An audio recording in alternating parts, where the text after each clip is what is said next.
If you're watching this at home, I'm grateful.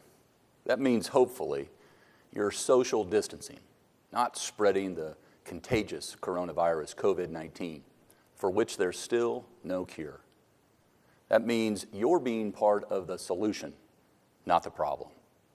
So on behalf of the state, I thank you. But because both the infection rate and the death rate continue to climb, Indiana, we need to do more. Our neighbors and our economy need to see that we're taking steps that will help flatten the curve to ensure our healthcare system is able to treat the most vulnerable. To best do that, let me lay out 5 points. First, as of Tuesday, your state government personnel will not be a reason you have to get out of your house. The state will be reduced to only the absolute essential workforce level, such as state hospitals, police, prison staff, child protection services, health, and our already activated National Guard. We'll be maximizing remote work, online and call centers to continue core functions such as unemployment insurance and welfare applications. Whatever non-essential state business that has to be conducted in person will have to wait. Citizens shouldn't worry. This means all types of licenses issued by the state will automatically be extended by 60 days. And law enforcement officials are not going to be issuing citations for, say, expired driver's licenses or registrations. Second, let me also say how proud I am of our 5 central Indiana hospitals. In order to expand capacity and enhance coordination and save lives, we're activating a comprehensive healthcare-oriented emergency operations center jointly run by Marion County, our capital city, and the state. This center will centrally inventory and provide support for personnel, supplies like ventilators, masks, goggles, gloves, and gowns, and space as we move into the patient surge for COVID-19 phase. By supporting movement and coordination among all hospital systems, we will not leave any healthcare delivery system alone in their struggle to take care of Hoosiers, both those affected by the pandemic and those with other illnesses. I'm thrilled that our hospital systems have stepped up to participate in this innovative initial phase of the process. Eskenazi, Community, Ascension, IU Health, and Franciscan. They are all together going to quickly be able to respond to unmet needs and pool precious resources for the state's well-being. This is yet another example of Indiana responding to uncommon problems with uncommon solutions. Think about this. On March 1st, New York had 1 positive confirmed case of coronavirus. Today, 22 days later, they have more than 15,000, and it's growing, not slowing. Their hospitals are being overrun. That's what we're trying to manage and avoid, which is why we need to slow the spread, and we need to do it now. Yes, we started with the central Indiana hospitals, only because that's where we've seen the most community spread. Friday, Marion County had 47 positive cases. On Saturday, 82. Today, the number is 110. Overall, sadly, 3 Marion County residents have died. This hybrid approach will be replicated across the state to ensure we are the best prepared to address the spread in each quadrant of our state. Because we know COVID-19 is spreading statewide. On March 6th, Indiana had 1 positive case. Today, 259. Third, in times of trouble, in times of not being able to be in total control, in times of such uncertainty, many of us find comfort, find strength. In fact, we find guidance in our faith. Our statewide faith leaders have become in high demand, whether we all realize it or not.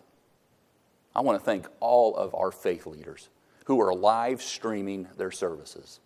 I was told yesterday 5 Central Indiana pastors live streamed their sermons to more than 50,000 Hoosiers.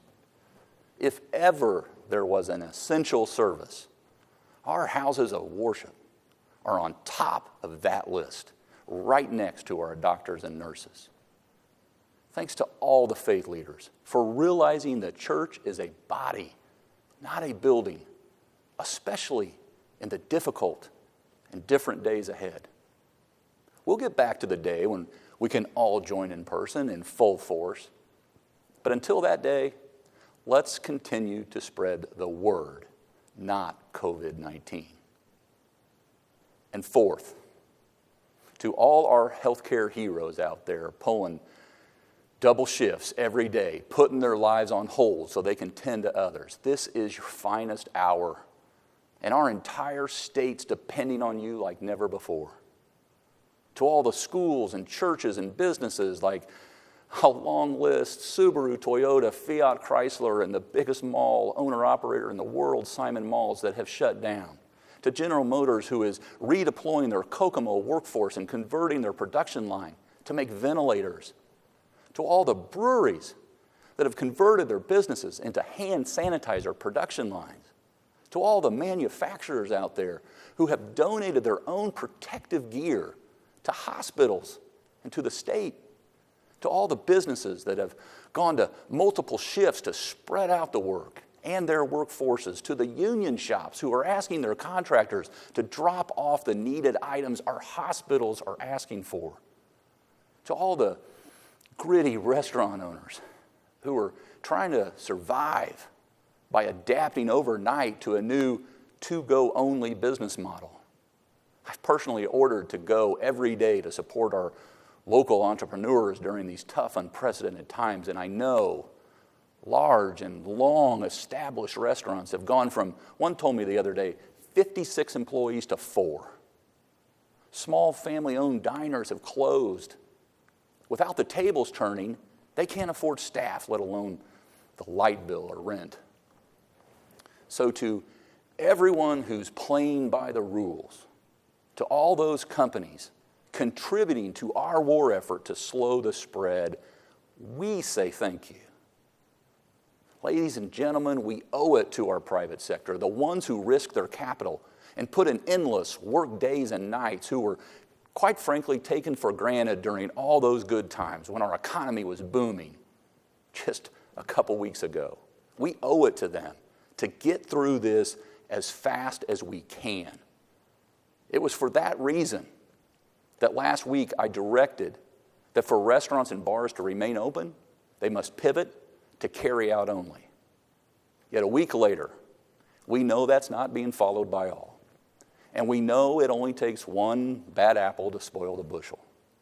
We know one infected person infects 2, and those 2 infect 2 more, and so on and so on.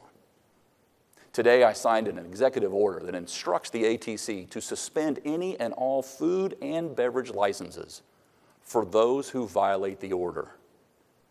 Additionally, I've signed another executive order that calls on all Hoosiers to hunker down. Stay at home. Unless you're going out on an essential errand or essential work or essential business. Other states have recently come out with similar directives. Ohio has stay at home. Kentucky yesterday evening rolled one out. Illinois a few days before them.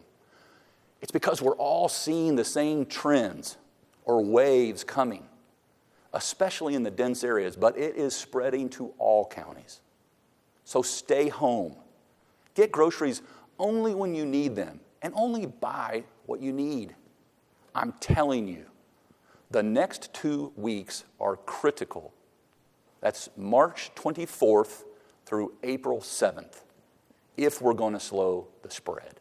And we must slow the spread. My fellow Hoosiers, the state of our state is in a much different place than when I gave that annual address just over 2 months ago, back in January. But because we were one of the most recession-resilient states in America going into this, I know we'll bounce back better than some others. We'll continue to work with our federal partners at FEMA and the Army Corps of Engineers, the CDC, HHS, the President and the Vice President, and our own congressional delegation on both sides of the aisle to get the financial help to the people in need and get it here now. A year ago last week, we here in Indiana had 3,100 Hoosiers file for unemployment benefits. Fast forward exactly a year later, last week, we had 54,000 Hoosiers file for help. That's only in a week. And so whether you're an employee or an employer, whether you're dealing with mental, physical, or financial health issues, whether you're a small town or a big city, the state of Indiana will work with our federal partners as we steer through the rocky, shallow waters ahead. And lastly, fifth, here's something you don't often hear from elected officials, but it needs to be said. I want to thank our local press corps for putting out critically important information on the effects and impacts of the coronavirus. Make no mistake about it, this disease is killing people. Time is of the essence. And the best thing we can do for each other, for this generation and the next, and for our economy, is to get a handle on the virus by slowing the spread. That's what we have power over. That's the power of one, of you, and what you can do. That's your power. And that's the power that together will remain Indiana strong.